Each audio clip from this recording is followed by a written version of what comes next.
Greg opened the envelope. His hands shook. Across the table, his mother, Claire, stood to toast.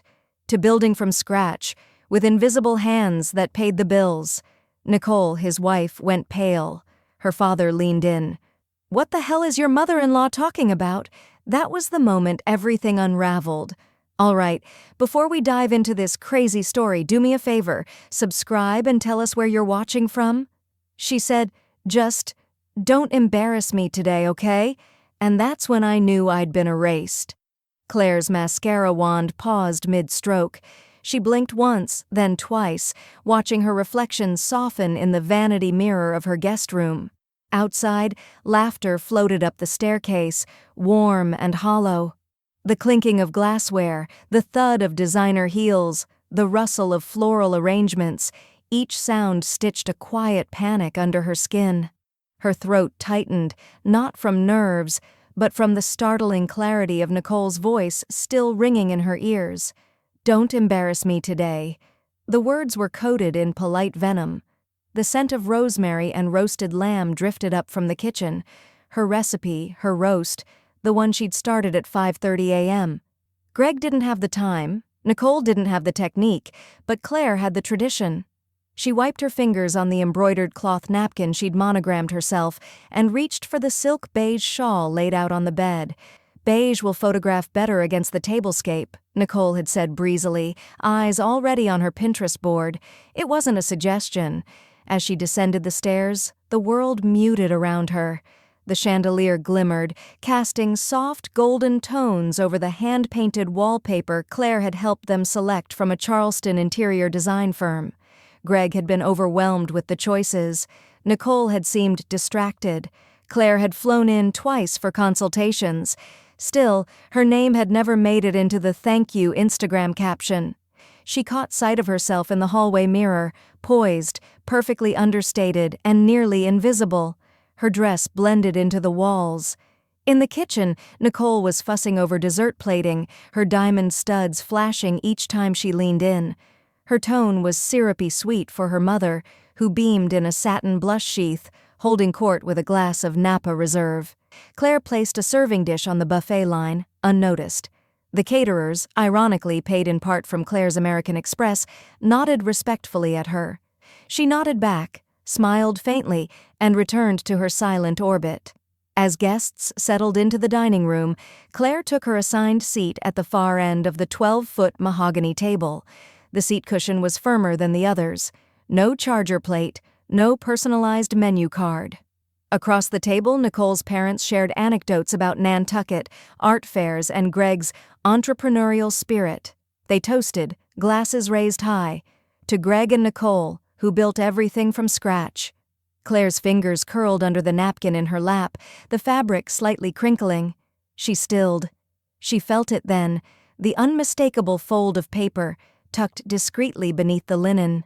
She glanced down, slowly lifting the napkin just enough to see what lay beneath, a tri-folded document, heavy ivory cardstock, her name, in faded black ink, stamped across the top corner.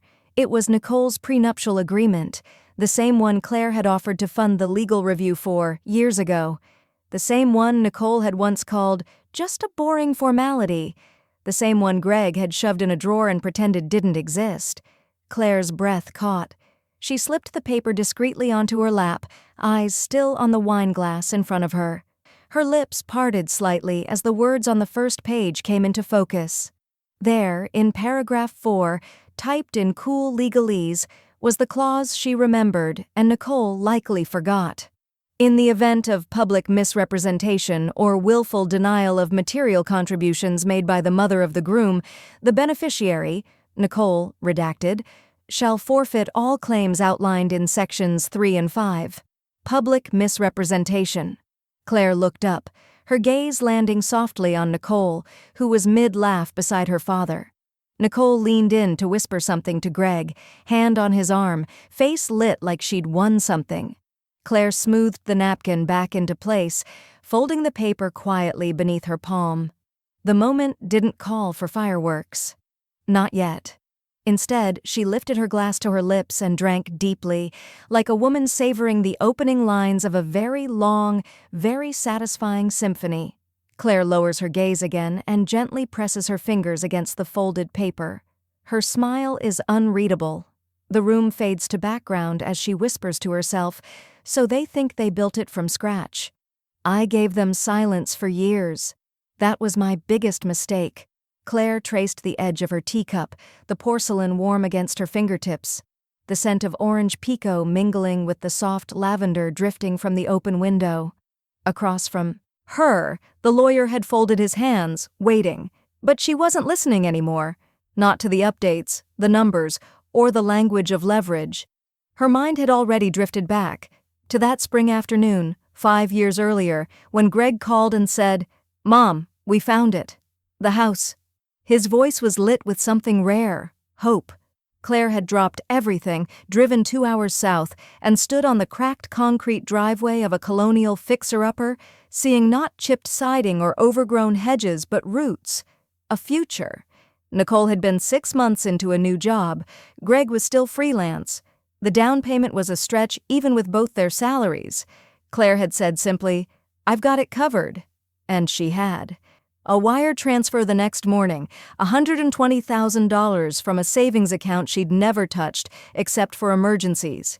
She didn't ask for repayment. She didn't even ask for thanks.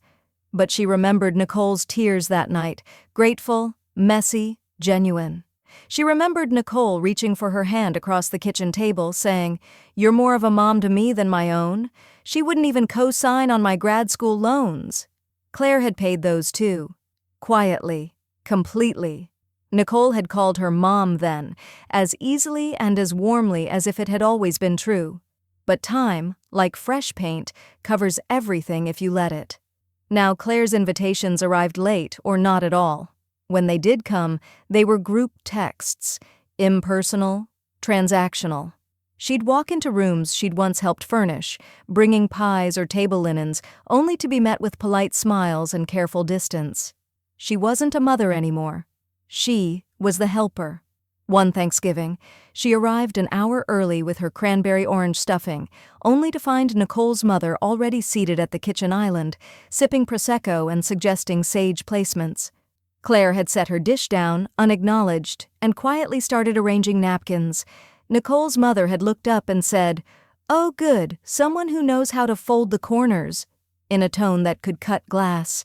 Greg, distracted and bouncing their toddler on his hip, had smiled vaguely in her direction. "Glad you're here, Mom." That was it. Claire had nodded and kept folding.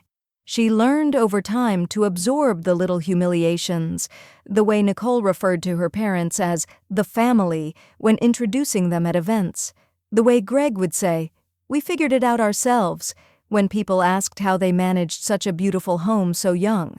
Once, at a dinner party, Nicole's friend admired the reclaimed oak dining table.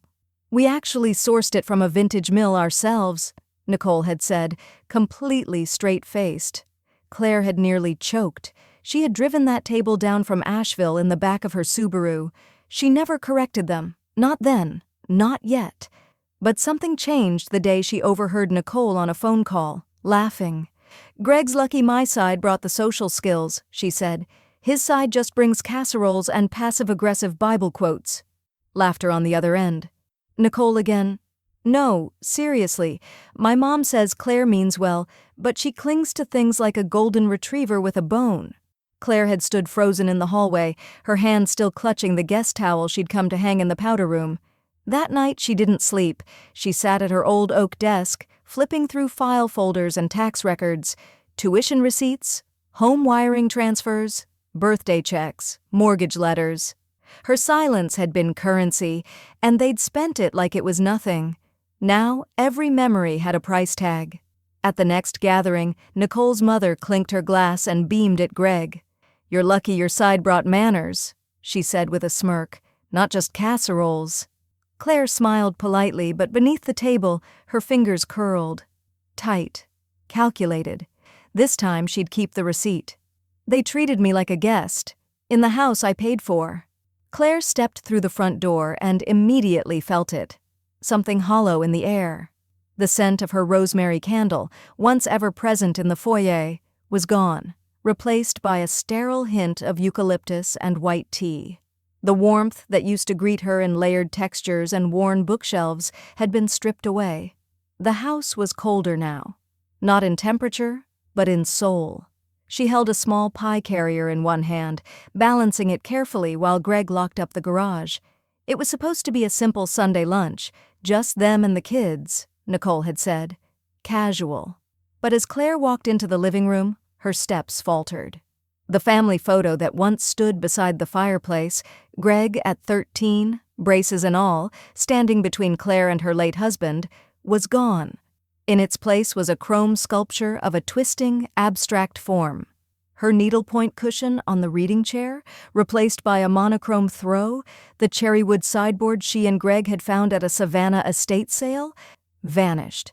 Her gaze drifted along the walls, now a flat, pale gray. Even the gallery frames, changed, now filled with minimalist prints and artful, impersonal quotes. She blinked slowly. The hallway she had helped design, the very one she'd fought for to retain the original crown molding, now looked like a hotel corridor. A quiet fury bloomed behind her ribs. Nicole appeared at the top of the staircase, adjusting her blouse cuff, her voice lilting as she descended. "Hey, Claire, looks good, right? We just finished the redecoration." Claire managed a smile, brittle at the edges. "It's certainly different." Nicole breezed past her to the kitchen island. "We're going for a more minimalist vibe now. Clean lines, something that reflects our generation, you know?" Claire didn't answer. She placed the pie on the marble countertop, careful not to scratch the pristine surface. "I noticed the old bookshelf is gone." "Oh yeah," Nicole said, already scrolling through her phone. "Too bulky. We donated it. The new one's modular, Scandinavian." Claire's throat tightened. That bookshelf had been hers, handmade by her father. A wedding gift. She opened her mouth, then shut it again. Greg walked in just then, whistling. "Hey, Mom! Nicole's parents are dropping by for a quick hello. Hope that's okay." Claire turned slowly. "They're in town again?" Nicole looked up. "Just for the day. They want to see the new dining chairs. Dad helped us pick them out." Claire glanced toward the dining room and saw them. Sleek, armless, modern. The antique oak set she'd passed down 2 years ago had vanished without a word.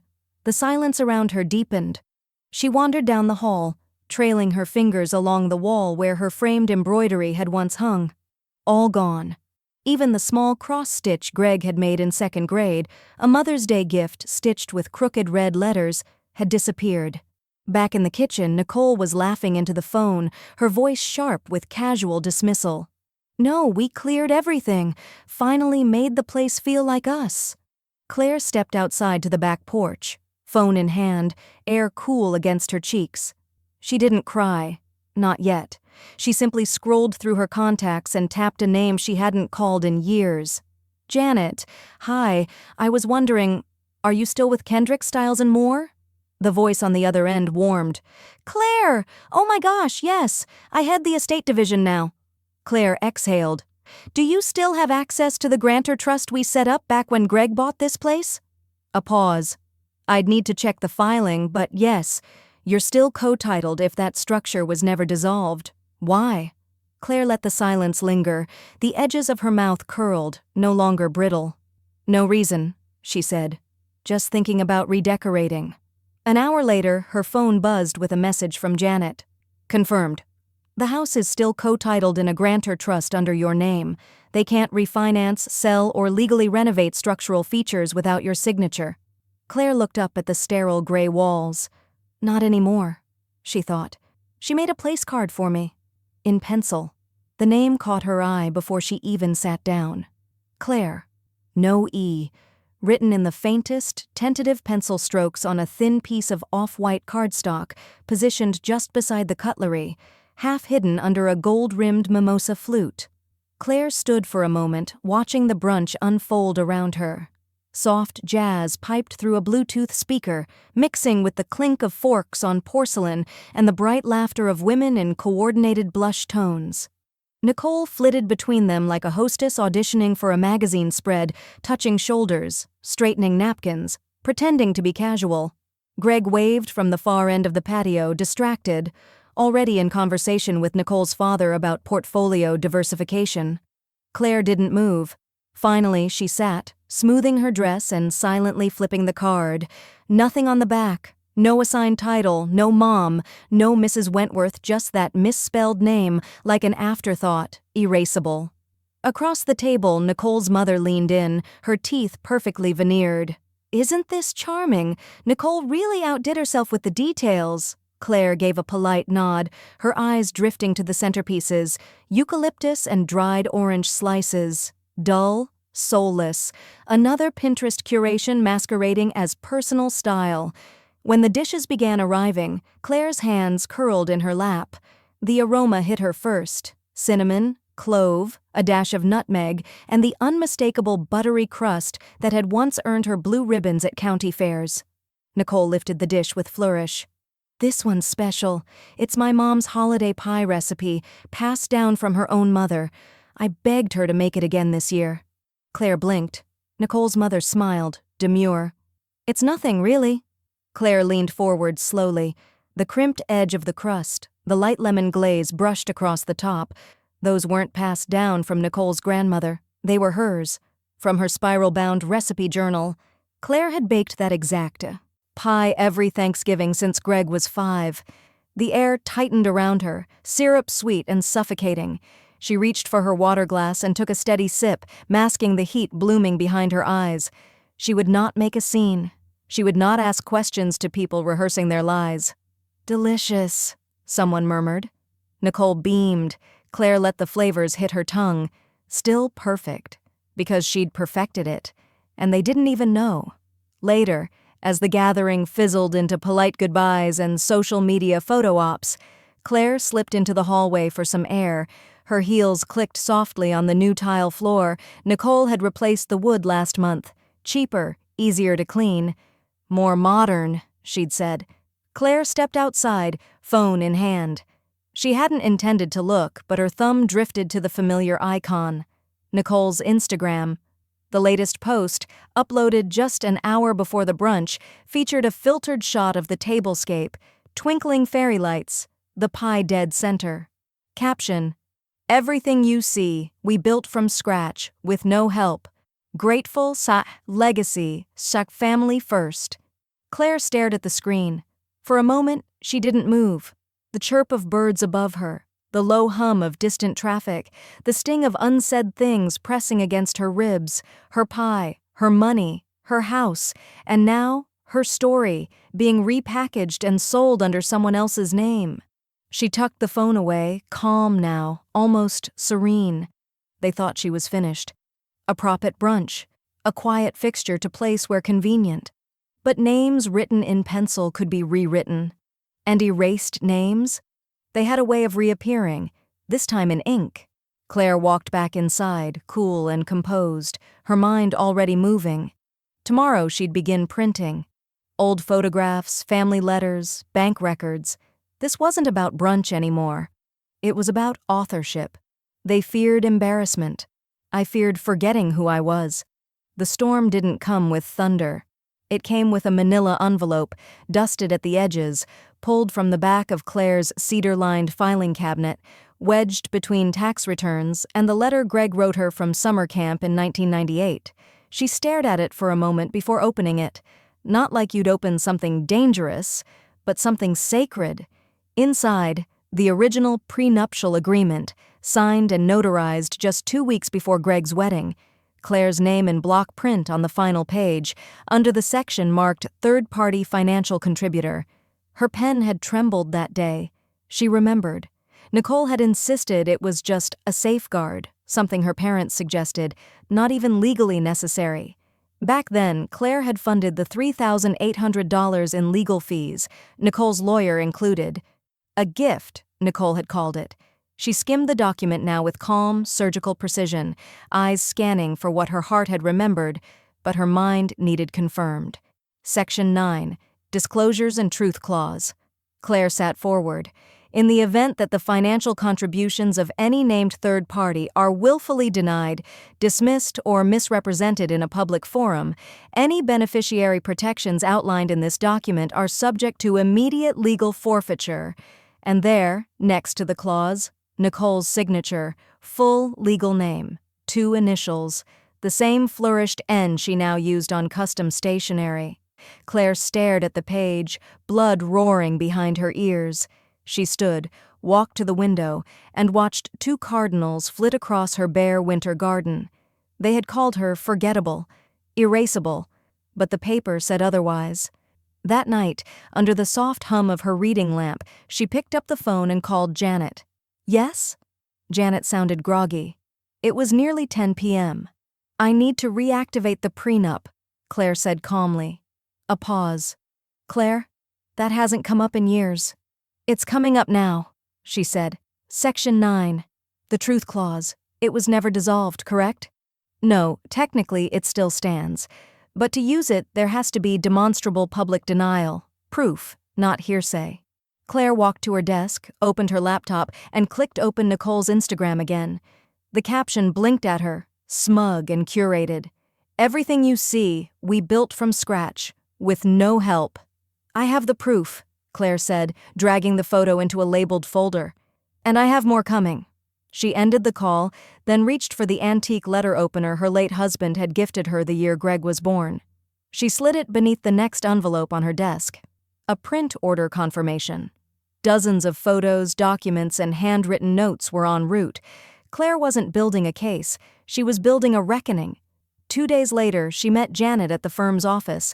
Walnut-paneled walls, glass water pitchers, clean, quiet power. Janet had the agreement in a red folder. "Once we send this," Janet warned, "it sets things in motion. Nicole's protections dissolve, inheritance rights, marital claims on family assets, even future investments Greg tied to her." Claire nodded. "Send it." Janet hesitated. "And you're sure you want this?" "No," Claire replied, pressing a palm to the document. "I need this. For every time I bit my tongue at that table, for every time I made myself small." They executed the reactivation notice. It was done. Claire walked out of the office with her heels echoing softly down the marble hallway. The city outside shimmered in late winter haze, indifferent but hers. She felt her spine settle into its natural shape again. That evening, Greg called. "Mom, just a heads up. Nicole's dad's company is announcing a merger next week. He's using the house as a demonstration property in the investor materials. Just aesthetic stuff. You okay with that?" Claire stood still. "Wait, our house?" she asked, voice light. "Well, yeah. It's more symbolic but still cool, right? They're calling it a generational transition case study or something." Claire's lips barely parted. "And you said yes?" she asked. "Nicole said it was fine." He paused. "Should I not have—" Claire ended the call. She opened her inbox. One unread message. "Investor memo. Whitmore Properties, merger overview," with a full-page feature of her house, labeled "Built Independently." She didn't flinch. She clicked download. They served my casserole under someone else's name. The first thing Claire noticed was the smell. Warm cheese bubbling under a crisp layer of breadcrumbs, a whisper of smoked paprika, and the unmistakable sweetness of roasted shallots. Her mouth remembered it before her mind did. She stood in the threshold of the clubhouse banquet room, one hand still on the brass handle, the other clutching a hostess gift she already regretted bringing. Laughter swelled from the far end of the buffet table, where Nicole stood in a coral-sheath dress, all teeth and curated charm. Claire's gaze landed on the dish, a deep oval ceramic, blue-edged, slightly chipped on the corner, her old bakeware. She blinked. The card in front read, "Mom's Signature Savory Bake, a family classic." Nicole waved at the crowd with the confidence of someone used to applause. "This one's inspired by my mom's kitchen. It's been our go-to holiday side for years. She always said the secret was in the texture." The room laughed lightly, warm and agreeable. Forks lifted. Someone murmured, "Divine." Claire stepped forward slowly, her heels muted against the plush carpet. She didn't touch the food. She didn't need to. She'd made that exact casserole for the garden club's winter social 6 years ago. Same caramelized topping, same balance of sharp and creamy. It had won a blue ribbon. The club had printed it in their annual recipe book, credited to Claire Wentworth, page 17. Her fingers tightened slightly on the fabric of her coat. "Claire?" She turned. Eleanor Myers, her old neighbor, was watching her with a furrowed brow and a curious smile. "Isn't that your recipe from the garden club?" Claire held her gaze. "It is." Eleanor raised both brows. "That's what I thought. I remember you saying you used 3 cheeses and crushed sourdough on top. It was a hit." Claire nodded. "Still is, apparently." Nicole's voice carried across the room again, too light to be accused of anything. "We always grew up with this dish on the table. It's just one of those things that feels like home."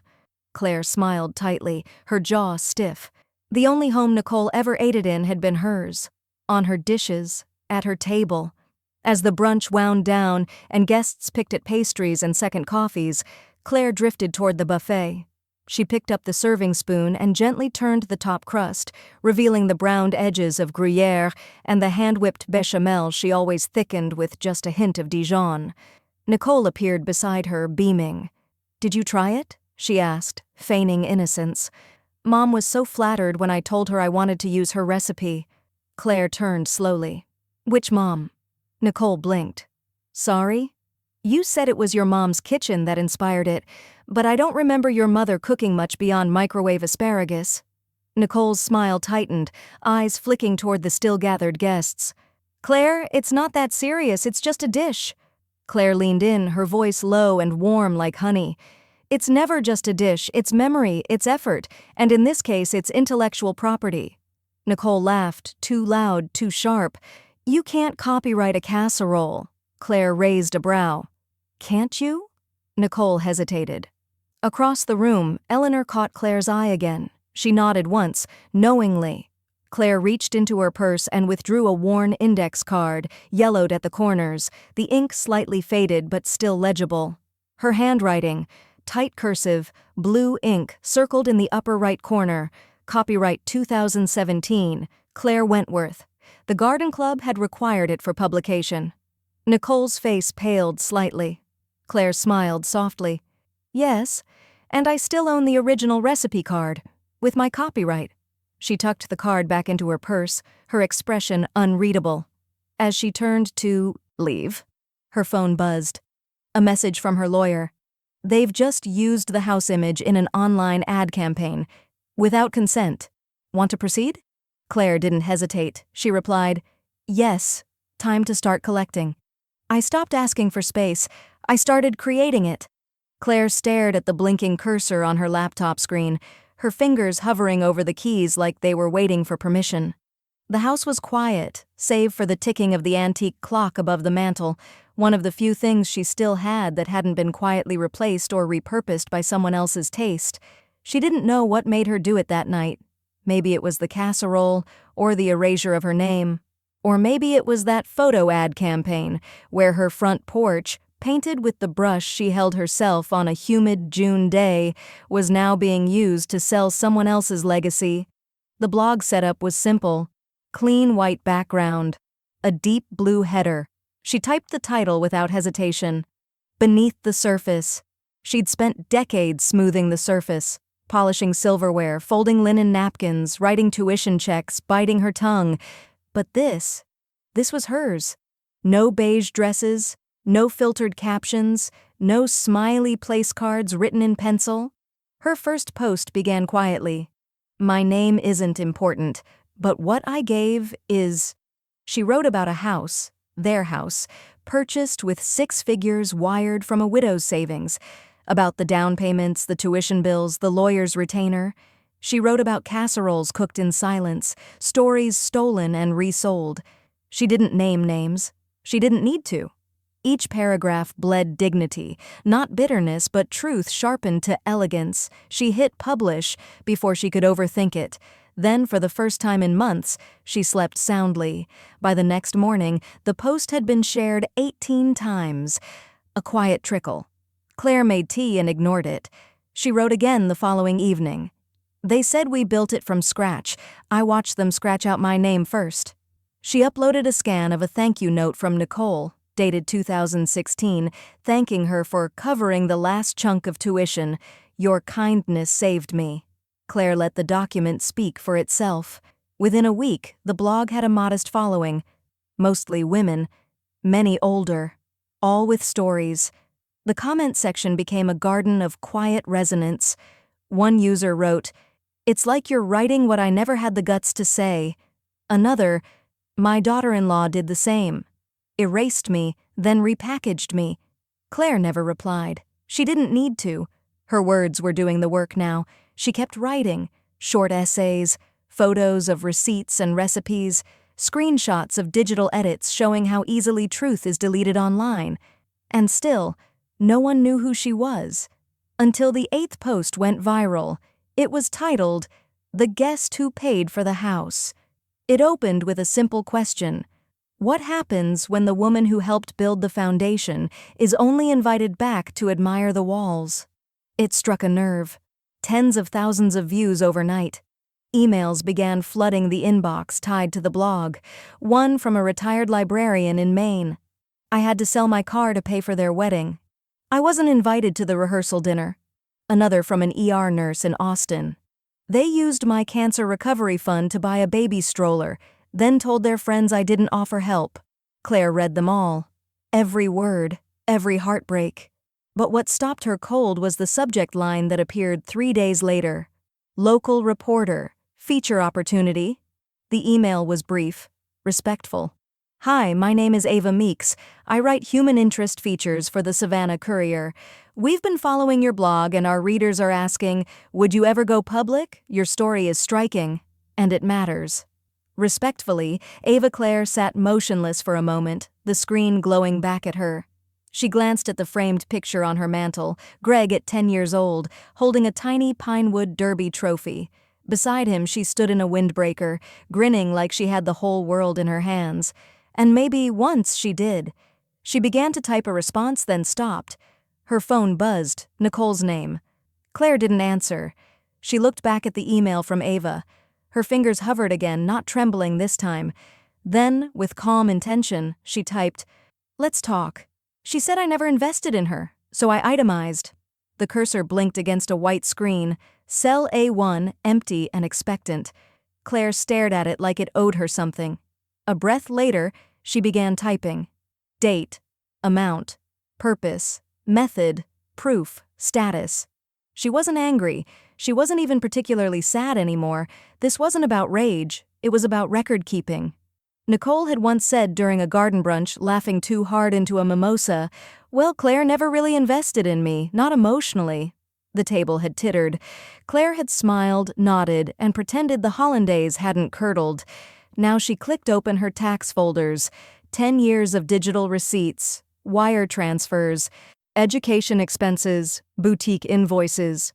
She opened old emails, one from Nicole after grad school, dated March 12, 2015. "I truly don't know how to thank you, Claire. You believed in me before I had the grades to prove it." Claire screenshot it and attached it to line 7, tuition assistance, $24,800, wire confirmation attached. She went line by line, moving with the precision of a surgeon and the calm of a woman who had nothing left to lose. Flights, furniture, wedding contributions, legal fees. One stood out, June 2017, $6,100, the amount she'd quietly paid to keep their roof from leaking after a heavy storm and an insurance lapse. No one had mentioned it again. Claire only knew because she remembered the cold drip that had landed in her hair during Nicole's birthday dinner. Line 22. Emergency roof patch. Gift. Never reimbursed. She paused at that line and, for the first time that afternoon, leaned back in her chair. Sunlight poured across the floor, catching the glint of the framed garden club ribbon on the wall. She wasn't rewriting history, she was simply correcting the footnotes. It wasn't about the money, it was about the denial of what the money had meant. Her spreadsheet filled quickly, rows extending until her scroll wheel squeaked. She added a second tab, non-monetary support, letters of recommendation. Babysitting while Nicole interviewed for jobs, hosting networking brunches on her back patio, referrals to clients in Claire's legal network, things that weren't quantifiable, but weren't invisible either.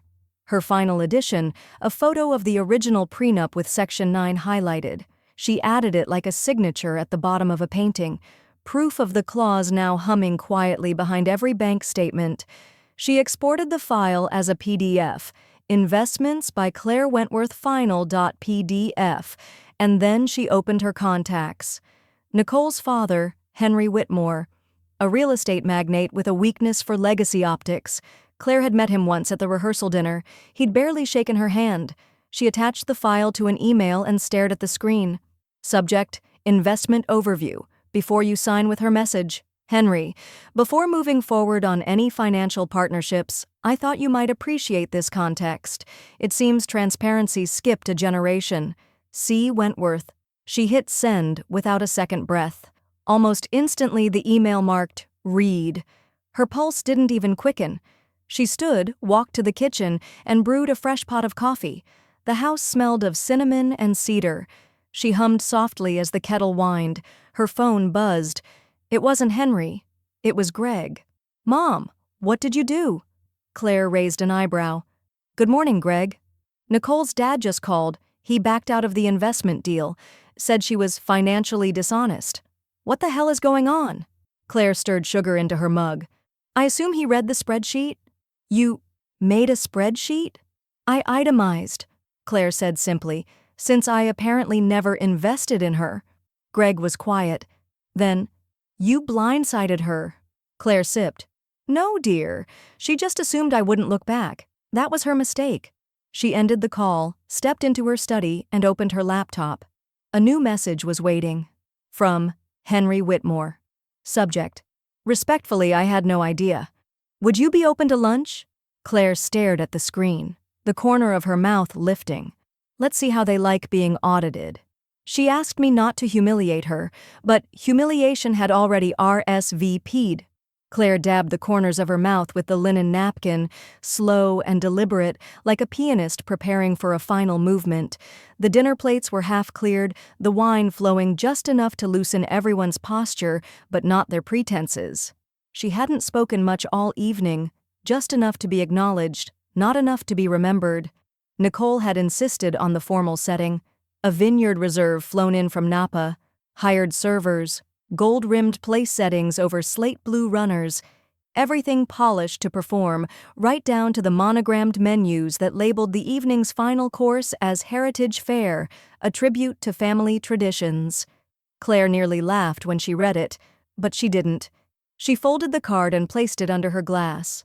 Across the table, Nicole glittered with performative poise, nodding at her father as he regaled the guests with a charming anecdote about mergers and vintage restoration projects. Greg sat beside her, smiling like it was all fine, like none of it cracked his ribs when no one was looking. Claire was seated, once again, at the far end. Not ignored this time, but strategically dimmed. A courtesy seat, close enough to photograph, too far to hear. She'd worn midnight blue, not beige, not today. Henry Whitmore raised his glass. And here's to Nicole, he boomed, whose vision and grit continued to inspire this entire family. There was polite clapping. Claire lifted her glass with the same calm expression she'd used when she'd signed away her inheritance to help them buy that house. Nicole turned toward Claire just slightly, her smile like glass.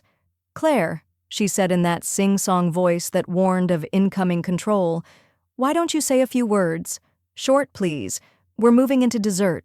Claire smiled back, not sweetly, but surgically. She stood. I won't be long, she said, raising her glass. Her voice was smooth, but it carried like a tuning fork across the table. A few heads turned. The waitstaff stilled at the perimeter. I just want to offer a small toast, she said, to the beauty of starting from scratch. Nicole's eyes twitched. Claire didn't look at her. Because there's something beautiful, Claire continued, about building your life with nothing handed to you, about laying bricks with bare hands and no guidance, about creating legacy with zero assistance. It takes a certain kind of strength, or perhaps a certain kind of forgetfulness. There was a subtle, shifting unease now. Someone coughed. One of the guests sipped too quickly. Claire let it linger. "I raise this glass to invisible hands," she said, her voice warm with something too complex to name. "To the unthanked, the unmentioned, the rewritten. May the walls we build remember who mixed the mortar." She drank, slowly, fully. Nicole opened her mouth, but nothing came out.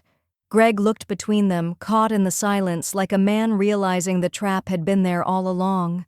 Claire sat down, not with a thud, but with the elegance of someone who knew every eye was on her whether they wanted to look or not. The silverware clinked in awkward response. Dessert was brought out, some pear tart with a glaze too thick and too sweet. No one touched it. Nicole leaned toward Greg, her voice low but audible enough. "What was that? Why did she say that?" Greg didn't answer. Henry, seated beside him, leaned in closer. His brow furrowed, deep creases forming in the skin that had weathered decades of legal contracts and business loopholes. He looked directly at Greg. "What is she talking about?" he asked. Greg didn't blink. His jaw tightened. Claire watched the exchange with the same stillness she'd held during family dinners where her stories were cut off mid-sentence. But this time, her silence was a scream. Henry pulled out his phone under the table, scrolled briefly, and froze. On the screen was the PDF Claire had sent him, the spreadsheet. Every wire, every name, every note. Nicole reached for his arm. "Dad?" He didn't look at her. He simply stood. "They stopped inviting me, so I made other tables." The next invitation never came. No follow-up text, no just checking in from Greg, no passive-aggressive apology brunch from Nicole. Claire waited exactly 0 days before deciding she didn't care. She stood in her kitchen that Sunday morning, pouring coffee into a ceramic mug with a tiny chip on the rim, the kind she used to toss out when Nicole was around. A cool breeze moved through the open window, carrying in the scent of lemon thyme and sun-warmed magnolia leaves. Her garden hummed quietly outside. She turned to her planner, circled the 3rd Saturday of the month, and wrote in thick blue ink, "Dinner 6 p.m. Guests, women with receipts." By the end of the week, 6 chairs were filled. No table cards, no catering company. Just the women Claire had met over years of being underestimated, former clients, forgotten neighbors, a retired nurse she once lent a casserole dish to after her divorce. One by one they showed up, not dressed to impress, dressed to belong. The first dinner was simple: coq au vin, red wine, and buttered rolls. Conversation swirled like steam off the roast. Stories of erased credit, invisible effort, and children who married people who couldn't spell gratitude without GPS. "I paid for my son's first apartment," said one woman. "Now I'm that aunt who never knocks." Another lifted her glass. "Cheers to being background characters in our own investments." Claire raised hers too. "Not anymore." By the 3rd month word had spread. Her table grew. Someone brought a friend who ran a women's mentorship nonprofit. Another brought her sister, a professor writing a book on legacy invisibility. Claire began printing out recipes to send home with each woman. On the top right corner of each page, in small script, read, "You weren't wrong to give. They were wrong to forget." At one dinner, someone mentioned the hidden investor blog that had gone semi-viral. "That voice sounds so familiar," a guest mused between spoonfuls of Claire's corn chowder. Claire smiled without confirming. "Does it?" she said, folding her napkin in her lap. Meanwhile, outside Claire's warm circle, something colder was happening. Nicole's social sphere began to contract. Invitations stopped flowing so easily. A local influencer who'd once tagged her in every wine night quietly unfollowed her after the anonymous mother-in-law blog was linked to Claire. The tone around her changed. From admiration to caution. "Did she really say they built the house with no help?" someone whispered at a fundraising gala. "I heard her husband's mom paid for the grad school, the whole thing. She never even thanked her on their anniversary post." Nicole tried to course correct. Fewer curated captions, more blurry candids with humble captions like, "Grateful for every lesson." But the algorithm of real life didn't forget so easily, and people talked. especially the ones who had once listened to her perform gratitude without substance. Claire didn't respond to the shift. She didn't need to. Her response was 6 women around her dining table, passing wine and permission to tell the truth. Then, one Monday afternoon, an envelope arrived. Heavy cardstock, gold embossed. Claire opened it slowly, her fingers brushing over the texture like it was a letter from a different life. Savannah Women's Council nominee, Women of Legacy Awards, Community Leadership category. She sat in the sunlight, silent, her thumb still resting on her name.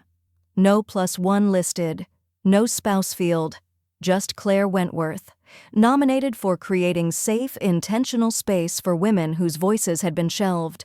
She folded the letter and placed it on her mantel beside her blue ribbon baking trophy. Her phone buzzed. A text from Greg. "Mom, saw the award online. Can we talk?" She didn't reply. She walked outside instead, the breeze lifting her scarf as she knelt to prune her hydrangeas. Inside, on the counter, her phone lit up again, this time with an unknown number. A voicemail transcribed in preview. "Ms. Wentworth, this is the Courier. You've just been nominated for Savannah's Woman of the Year. We'd like to do a cover story, if you're ready to be seen." She laughed when she thought I was irrelevant. She stopped laughing when the clause kicked in. Claire didn't smile when the envelope was sealed. There was no rush of triumph, no cinematic music swelling behind her. Only the soft shh of paper slipping into a manila shell, and the precise click of the clasp. Janet, seated across from her in the downtown legal office, looked up with careful eyes. "You understand this will freeze Nicole's claim to any joint assets, present or future. It'll trigger an audit." "I do," Claire replied. Her voice was even, her blouse crisp. She looked like a woman submitting tax forms, not detonating a legal mine beneath her daughter-in-law's social scaffolding. Janet slid the envelope into her outbox. "Once it's served, the estate can't be touched until the review concludes. Nicole can contest it, of course, but the burden of proof, it's on her now." Claire reached for her purse, the same deep green leather tote Nicole once called quaint. "Let her try," she said, rising. She underestimated the one person who kept the receipts and the signatures. That night, Claire didn't attend any dinner parties or social mixers. She watered her garden, made herself a bourbon hot toddy, and watched the streetlights flicker to life one by one.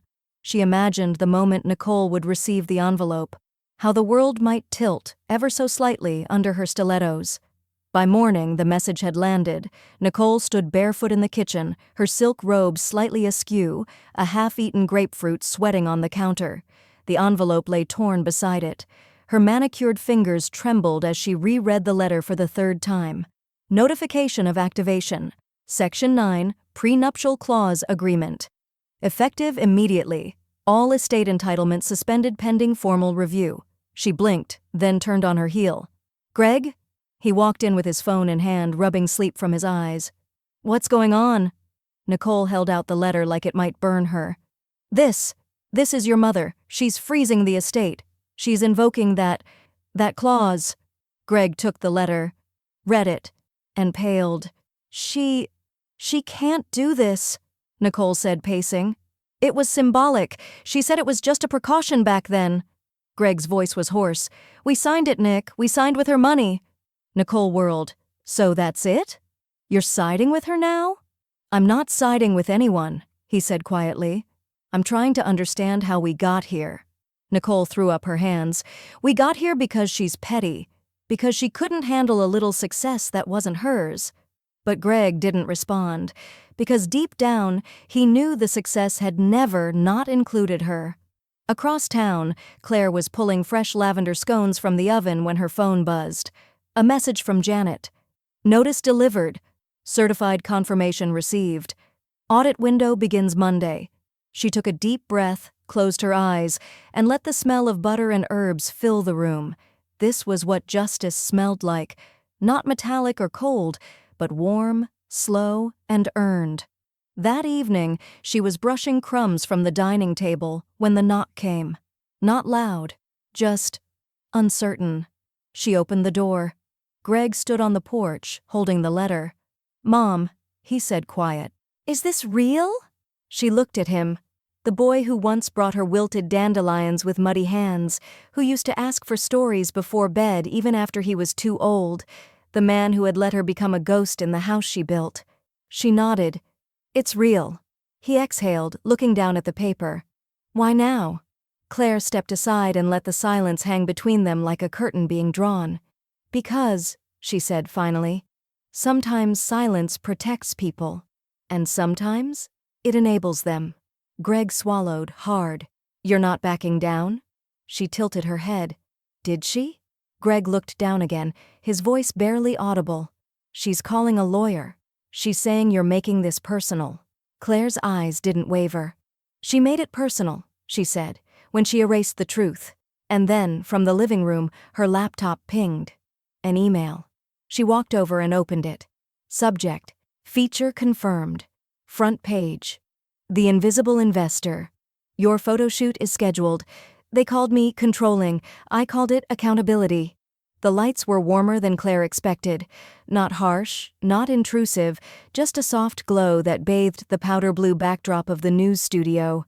She sat upright in the velvet armchair, her palms open and resting on her lap, the edges of her nerves tucked neatly behind a pearl-buttoned blouse, and a gaze as steady as stone. Across from her, Ava Meeks adjusted the mic clipped to her blouse. "Just speak like we're having coffee," she said with a kind smile, though Claire had already brewed 3 pots that morning, just trying to calm the hum in her chest. Ava's voice shifted into broadcast smoothness. "Today, we're speaking with the woman behind the viral blog Beneath the Surface, known online only as CW until now." She turned slightly. "Claire Wentworth, thank you for being here." Claire nodded. "Thank you for asking the right questions." Ava smiled. "Let's start with the obvious. Why now?" Claire didn't hesitate. "Because staying anonymous protected their version of the story, and at some point I realized I wasn't hiding to stay safe, I was hiding so they could stay comfortable." The interview moved like silk, but it had teeth. Claire talked about what it meant to be generous and erased, about financial silence being mistaken for passivity, about how family ties can sometimes become rope, not ribbon. Ava leaned in.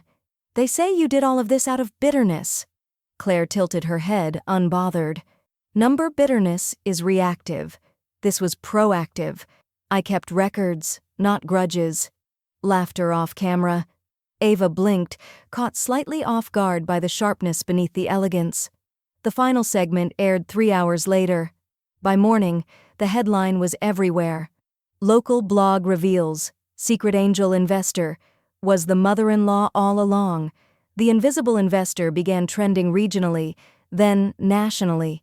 People didn't just read the article, they devoured it.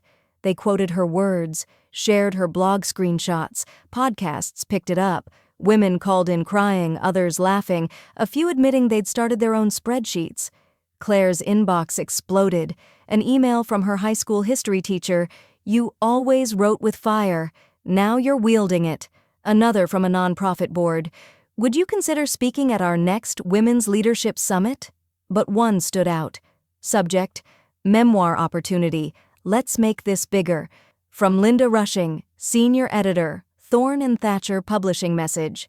"Claire, we read your interview. We read your blog.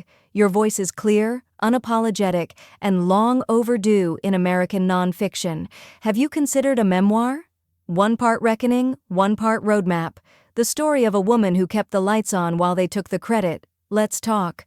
Claire stared at the screen, blinking slow and steady. She clicked reply, paused, then left it in drafts. Instead, she stood and walked outside to her porch swing. The air was spring warm, carrying the faint scent of cut grass and hydrangeas just beginning to bloom. She rocked gently, watching the neighborhood kids fly by on bikes. Across the street, a mother called to her son. "Helmet!" Claire smiled, and for a fleeting moment, her hands didn't ache with the weight of restraint. They itched instead, with authorship.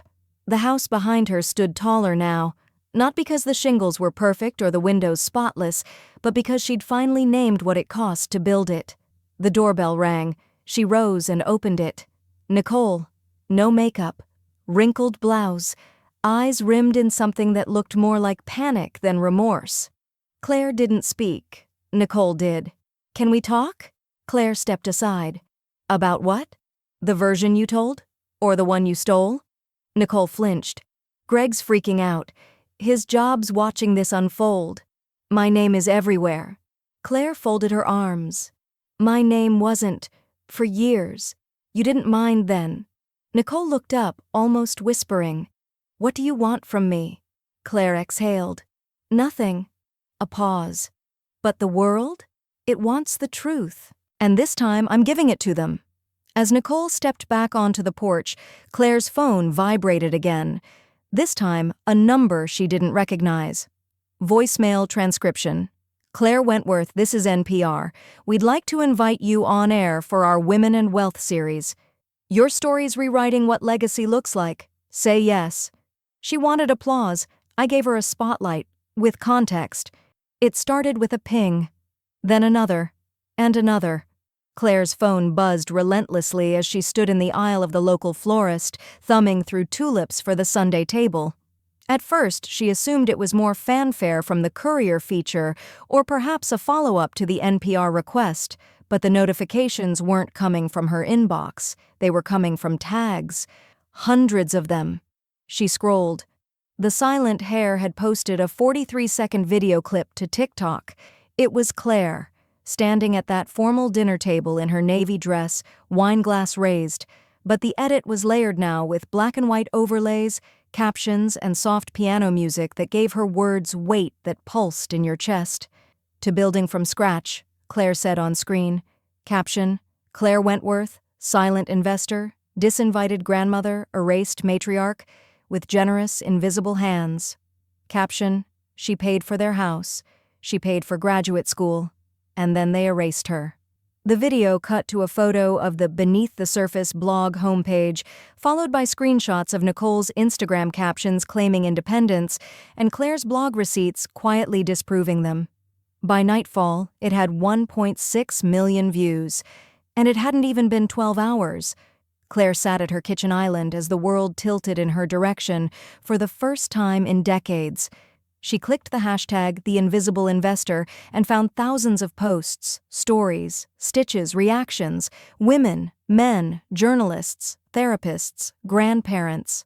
One woman wrote, "My mother paid off my loans while my husband called her a burden. I see you, Claire." Another, "She's the hero I didn't know I needed." News outlets picked it up within hours.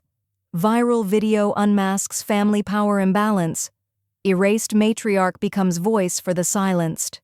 Dinner table justice. Then came the twist. Someone, Claire didn't know who and she didn't care, posted a second video, a side-by-side comparison. On the left, Nicole's wedding toast from 2018. "We're so proud to say we built this life on our own, just the two of us, nothing handed." On the right, Claire's spreadsheet, labeled, receipts, dates, over 3 million views. Comment sections erupted. The hashtags were no longer just hers, they were movements. Credited mothers. Not just the bride's day. Inheritance isn't entitlement. Nicole tried to release a statement through her brand rep. "I'm a huge believer in women supporting women. This situation is being mischaracterized." Claire didn't respond. She didn't need to. The next wave hit when a media literacy professor posted a breakdown of Claire's original toast, comparing it to the ways women are forced to self-edit in family dynamics to protect egos. It wasn't just personal now, it was structural. Even Greg called, twice. The second time, he left a voicemail. "Mom, we didn't know it would blow up like this. I didn't realize you'd been keeping all of that. I'm sorry. She's really struggling." Claire stood in her garden as the message played, trimming the rosemary bush that had outlived 2 appliances and a marriage. She whispered to the silence, "She's struggling with the truth, not with me." Later that night, Nicole's accounts disappeared. First Twitter, then Instagram. Then her podcast platform issued a quiet notice. Hiatus for mental health. No apology, just absence. Claire stared at the final notification, blinking once, then twice. She thought about her own silence. The years it swallowed her whole while Nicole grew louder and more lacquered, her stories polished until Claire's name had been buffed off completely. Now the silence belonged to someone else. She pulled out a linen journal from her desk drawer. Page 1 was blank. She didn't need to write about them anymore. She had other stories to tell now. Her phone buzzed again. This time, a text from her goddaughter in college. "Everyone's talking about you. My media studies professor is assigning your blog for class. You're in the syllabus." Claire stared at the message, a slow smile spreading across her face. This was never about revenge. It was about remembering. "They gave me polite erasure. I gave them legal erasure." Claire signed her name for the final time with a pen that glided smoother than any apology she'd ever received. The conference room was quiet, draped in early morning sunlight. No audience, no tears, just a notary, her attorney, and a leather-bound estate binder embossed in gold. Claire Wentworth Living Trust. Revised and finalized. She closed the cover slowly, like sealing the final chapter of a long, unread manuscript. Janet looked over her glasses. "It's done. The amendments are locked. Your goddaughter is now the primary heir, followed by the scholarship fund and the shelter. Greg remains contingent. As requested," Claire nodded. "He gets what's left, if he keeps telling the truth." "And Nicole?" Janet asked, though she already knew the answer. Claire sipped her tea. Legally irrelevant. For decades, Claire had been told she was too much for legal language, that her influence was social, her value emotional, her presence optional. But there it was now, written in firm, binding law, her legacy, untangled from everyone who thought she'd stay quiet forever. She walked out of the office and into crisp air, her coat billowing slightly behind her. The courthouse clock struck 11, a clean and final chime. She paused at the curb and closed her eyes. For the first time, the word finalize didn't sting, it steadied. Back home, she pulled a weathered cedar box from the top of her closet. Inside were yellowed letters, sketches Greg made in grade school, and a crumpled receipt from a bakery where she once bought cupcakes after Nicole's first job interview. It had cost $37.28. She'd paid in cash. She laid that receipt atop the others, not for vengeance, for truth. That evening, she invited her goddaughter over. Cecily, bright-eyed and bookish, with ink on her fingers and a mind like a library in motion. "You're in the will," Claire said simply, handing her the bound document. Cecily blinked. "Wait, me?" Claire nodded. "The house, the rights to the blog, the garden too." "Claire, Cecily started, voice tight. "You don't have to." "I want to." Claire's voice didn't waver. "Because you asked for stories, not just stuff, and you never pretended I was anything other than exactly who I am." They sat in silence, comfortable, tea steeping on the stove. Cecily held the binder like it might vanish. "I'll protect it," she said quietly. "All of it." Claire smiled. "I know." 3 days later, a courier envelope slid under her door. Return address, Whitmore and Chase Legal. Claire opened it with a paring knife. Subject, petition to amend estate decision. Nicole Whitmore Wentworth grounds, emotional duress, misrepresentation, damaged reputation attached, was a glossy photo of Nicole at her podcast launch. Claire flipped the page. A bullet-pointed plea from Nicole's attorney about undue influence, inheritance expectation, and financial alienation. Claire exhaled, calm, unshaken. She slid the papers back into the envelope and handed it off to her own legal assistant the next morning, with one instruction: deny and archive. 2 days later, the rejection letter arrived at Nicole's door, official, curt, and cold. Appeal denied, trust structure irrevocable. Inside her penthouse, Nicole stood frozen, staring at the envelope in her trembling hands. No audience now. No curated caption. Just silence, and the undeniable reality that the woman she had once tried to erase had legally disappeared her instead. Meanwhile, Claire poured a glass of dry white and sat in her study, reviewing the finalized grant for the women's shelter. The letter from the shelter director read, Your donation ensures transitional housing for 12 women over the next year. We'll name the new wing the Claire Room if that's all right with you." Claire smiled, then circled the word yes in ink and mailed it back. Her phone chimed. Another voicemail. "Ms. Wentworth, this is Thorne and Thatcher again. Early draft of the memoir proposal looks incredible. We're ready when you are. Just say the word and we'll greenlight the advance." Claire stared out the window at the hydrangeas blooming again. Some things bloom best after being cut back. She feared embarrassment. I embraced truth. The first time Claire held the book in her hands, she didn't cry. She didn't gasp or cradle it like a newborn. She simply ran her thumb along the embossed title, The Invisible Investor, and nodded once. It was heavier than she expected, not the weight of pages or paper, but of everything it carried. The withheld toasts, the quiet checks, the erased contributions, all now preserved in matte finish and thick cream pages, every sentence a stitch in the narrative she had refused to let die with someone else's denial. The launch was modest, by choice. A local bookstore in downtown Savannah, shelves lined with Southern Gothic novels and cookbooks with names that belied their grit. She wore navy again. Not for symbolism, she just liked how it looked against her silver hair. Dozens came. Women she hadn't seen in decades, college students who'd read excerpts in class. One woman flew in from Des Moines after reading the NPR feature. "Your story made me rewrite my will," she said, voice shaking. "It made me talk to my daughters, not just bake for them." Claire hugged her gently. "Then I've already done more than I set out to." The reading was brief, just a few pages, the chapter about the prenup clause, and the night she toasted. "To invisible hands." She paused on that line, watching the audience's faces shift, not with shock, but with recognition. Later, in the signing line, someone handed her a note, a woman in her 60s, pearls too tight, eyes too tired. The note read, "You made me feel visible for the first time in 28 years. Thank you." Claire tucked it between the pages of Chapter 9 and didn't speak for a full minute. Back home, her mail bin overflowed. Not bills, letters, handwritten, typed, some sealed in wax, others scrawled in pink gel pen. She read them all.